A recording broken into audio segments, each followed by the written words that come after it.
বিএনপির ভারপ্রাপ্ত চেয়ারম্যান জনাব তারেক রহমান, আপনাকে আমাদের অনুষ্ঠানে স্বাগত জানাই। আপনি আমাদের শুভেচ্ছা এবং কৃতজ্ঞতা জানবেন। ডক্টর মোহাম্মদ ইউনূস, আপনাকে আমাদের অনুষ্ঠানে স্বাগত জানাই। আমরা আসলে অনেকগুলি প্রশ্ন আপনাদের দুজনকেই করতে হবে, সেজন্য আমরা একটু আপনার থেকে একটু টু দা পয়েন্ট এবং যদি কুইক একটু বলেন তাহলে আমাদের জন্য একটু সুবিধা হয়। আপনি গণতন্ত্রের পক্ষে লড়াইয়ে সামিল হতে বলছেন, প্রশ্ন কেউ কেউ করছেন, প্রশ্ন উঠছে, আপনি কি এইসব মামলা মোকদ্দমা থেকে মুক্তি পেতে ডক্টর মোহাম্মদ ইউনূস সরকারেরই পরিবর্তন চাইছেন?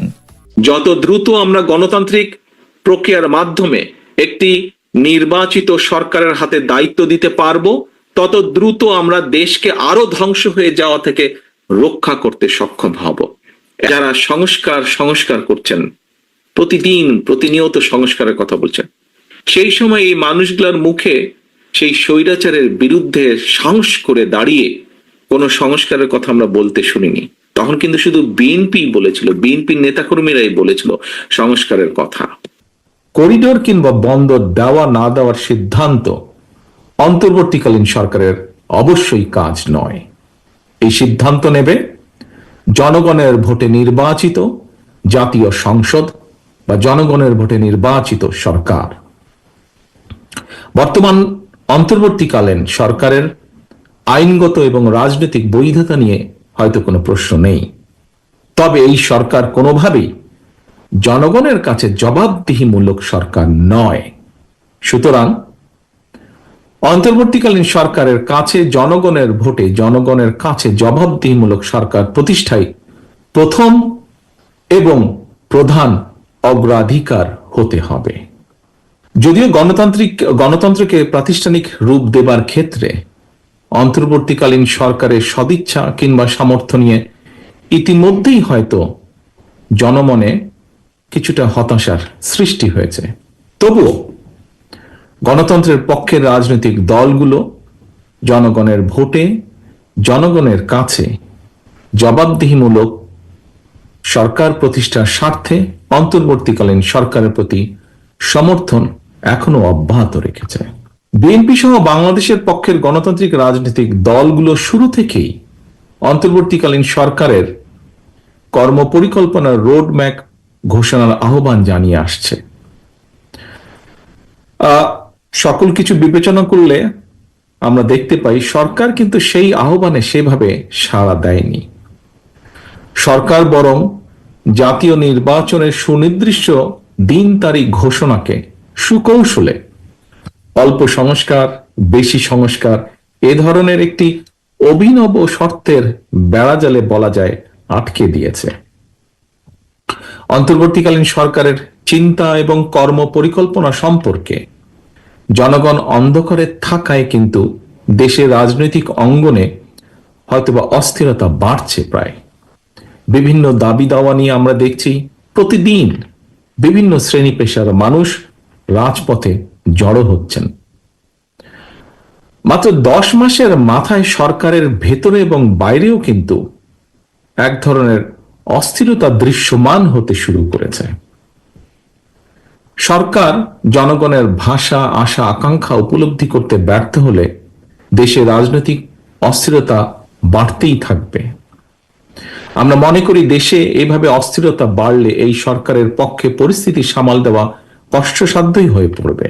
সুতরাং অন্তর্বর্তীকালীন সরকারের প্রতি তাদের সক্ষমতা সম্পর্কে আরো সতর্ক হওয়ার আহ্বান জানাই আজকের এই সভা থেকে। অন্তর্বর্তীকালীন সরকারের সামর্থ্য এবং সক্ষমতা সম্পর্কে আমরা এখনো নেতিবাচক মন্তব্য করিনি আমাদের অবস্থান থেকে, তবে আমরা চুপ থাকলেও কিন্তু জনমনে এই সরকারের সক্ষমতা নিয়ে কিন্তু প্রশ্ন এরই ভিতরে উঠছে এবং বহু মানুষ, বিভিন্ন শ্রেণী পেশার মানুষ কথা এরই মধ্যে বলছেন। বর্তমান অন্তর্বর্তীকালীন সরকারের যোগ্যতা অযোগ্যতা বিষয় নয়। দেশে স্থিতিশীল গণতান্ত্রিক সরকার না থাকায় একদিকে দেশি বিদেশি বিনিয়োগে স্থবিরতা নেমে এসেছে, অপরদিকে এক অনিশ্চিতকর রাজনৈতিক অর্থনৈতিক পরিস্থিতি নিয়ে বিভিন্ন শ্রেণী পেশার মানুষের মধ্যে একরকমের অস্থিরতা তৈরি হচ্ছে প্রায় প্রতিদিন। এ কারণেই জনগণ প্রতিদিন আমরা দেখছি সমাজের বিভিন্ন শ্রেণী পেশার জনগণ প্রতিদিন বিভিন্ন দাবি দাওয়া নিয়ে রাজপথে নেমে আসছে। যদিও আনফরচুনেটলি তাদের এই দাবি দাবা শোনার কেউ নেই এই মুহূর্তে। অন্তর্বর্তীকালীন সরকার প্রধানের সঙ্গে দেখা করে রাজনৈতিক দলগুলো আবারও জাতীয় নির্বাচনের তারিখ, দিন, সুস্পষ্ট দিনক্ষণ ঘোষণার দাবি জানিয়েছে। বিএনপির দাবি আগামী ডিসেম্বরের ভেতরে জাতীয় নির্বাচন অনুষ্ঠিত হতে হবে। জনগণের বাংলাদেশে জনগণের ভোটে জনগণের কাছে জবাবদিহিমূলক সরকার প্রতিষ্ঠায় যে কোনো ধরনের অজুহাত কিংবা গড়িমসির সুযোগ নিয়ে পতিত পলাতক পরাজিত স্বৈরাচার মাথা চাড়া দিয়ে ওঠার অপেক্ষায় রয়েছে। কিন্তু অনেকে বলে থাকেন দেশি গণমাধ্যমে কথা বলতে আপনি স্বাচ্ছন্দ্য বোধ করেন না। এর কারণ হিসাবে কেউ কেউ বলেন আপনি প্রশ্নের মুখোমুখি হতে হয়তো পছন্দ করেন না, আবার কেউ কেউ বলেন কিছু না বলেও আপনি যে দুর্যোগের মধ্যে আছেন, বললে না জানি কি হতো। আপনার মন্তব্য একটু শুনতে চাই প্রফেসর ইউনূস। তুমি তো সবটা বলে ফেলেছো সমস্যাগুলোকে। কাজে এই হলো অবস্থাটা হলো, আমি বলছি দেশের কাউকে কিছু বলি এমন কথা তো নয়। বাইরে বিদেশেও যে সবাইকে যে সাদরে নিয়ে আসি তাও না, তাদেরকে অনেক শর্ত দিই আমার এই কথাগুলো লেখার ছাপানোর আগে আমাকে বলতে হবে, যাতে আবার এমন কোনো কথা শব্দ এমন থেকে না যে আমি আর বিপদের সম্মুখীন হবো। আমি শুধু বিপদ থেকে দূরে থাকার জন্য এটা করছি, কারণ আমি চারদিকে বিপদের মধ্যে আছি। কাজে কথা না বলা এটা একটা নিজেকে রক্ষা করার একটা সুবিধা আর কি। যত কম বলা যায় ততই হয়তো ঝামেলার থেকে বাঁচবো। সম্পূরক প্রশ্ন করতেই হয়, নিজেকে কতটা রক্ষা করতে পারলেন প্রফেসর ইউনূস?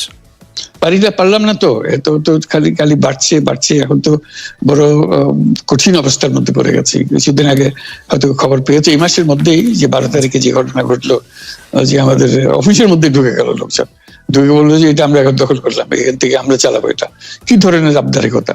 আমরা পুলিশের কাছে গেলাম, বললো যে আমরা এই ব্যাপারে কিছু করতে পারবো না।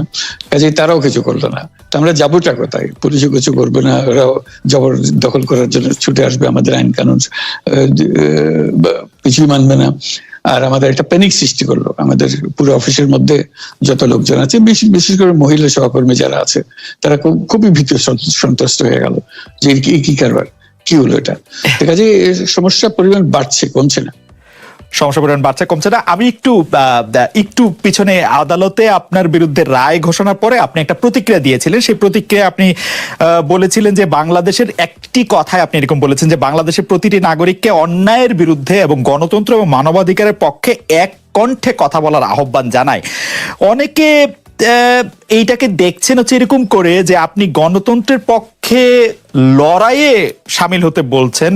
প্রশ্ন কেউ করছেন, প্রশ্ন উঠছে, আপনি কি এইসব মামলা মোকদ্দমা থেকে মুক্তি পেতে এই সরকারেরই পরিবর্তন চাইছেন?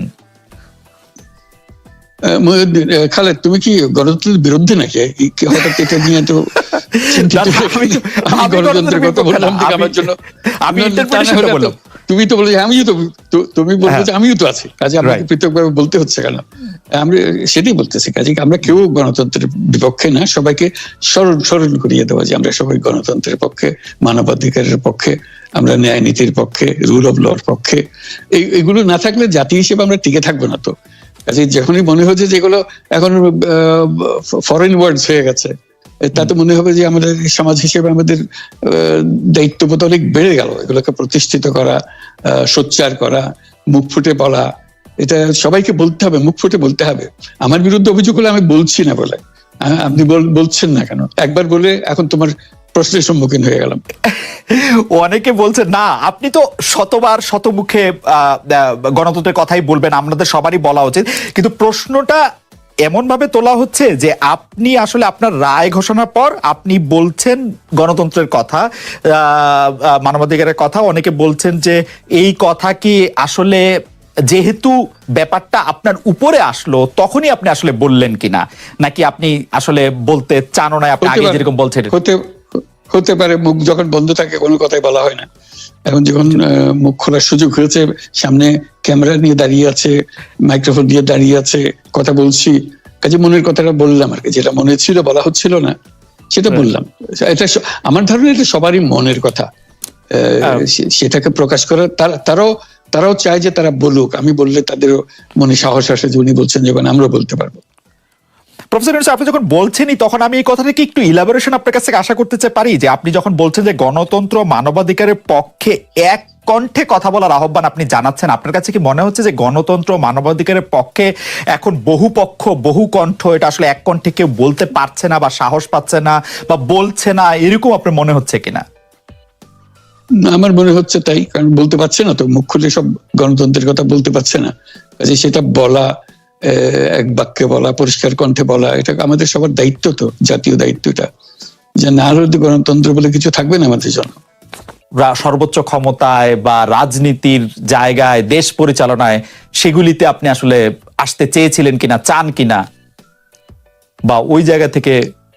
যদি চাইতাম খালেদ, যদি চাইতাম, তখন যখন মিলিটারি আমার বাসায় এসে বসে রইল সারা রাত আমাকে রাজি করানোর জন্য, আমি তো লুফে নিতাম। রাজি করানোর জন্য বসে থাকতে হবে কেন? আমি যদি ক্ষমতাই চাইতাম বলে, আর চলেন চলেন, কি করতে, কি কোন জামাটা পড়তে হবে দেখিয়ে দেন, এখনই যাচ্ছি।